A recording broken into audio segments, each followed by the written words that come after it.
அன்பானவர்களே, இந்த பிப்ரவரி மாதத்திற்கான ஒரு வார்த்தையை உங்களுக்கு சொல்ல விரும்புகிறேன். அது சங்கீதத்தின் புஸ்தகம் 1 சங்கீதம் 3 வசனம். சங்கீதம் 1 3 வசனம்.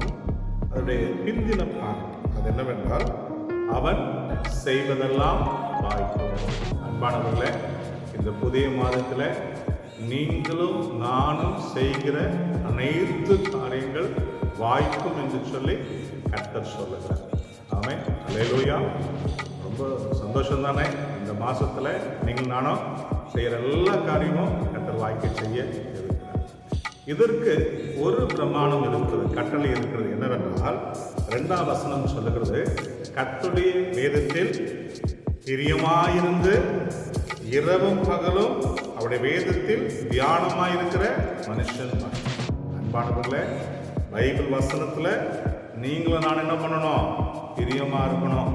அது மட்டும் இல்லை, அந்த வசனங்களை இரவும் பகலும் தியானம் பண்ணணும். சரிங்களா? இன்னைக்கு அநேகரோட வாழ்க்கையில் என்ன அப்படின்னா, பிரச்சனைகள், கஷ்டங்கள், கவலைகள், இவைகளை குறித்த எண்ணங்கள் அதிகரித்து அதை குறித்த சிந்தனையிலே அநேகர் மூழ்கி கொண்டிருக்கிறார்கள். அதற்கெல்லாம் ஒரு முற்றுப்புள்ளி வைத்து இந்த புதிய மாதத்தில் நீங்களும் நானும் கர்த்தருடைய வசனத்தை அதிகமாய் நேசிக்கணும். அது மேலே பிரியமாக இருக்கணும். சரிங்களா?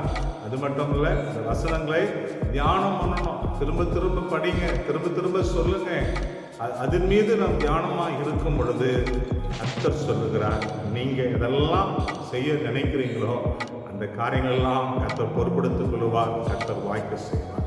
கர்த்தருடைய நாமம் மகிமைப்படுவதாக. God bless you.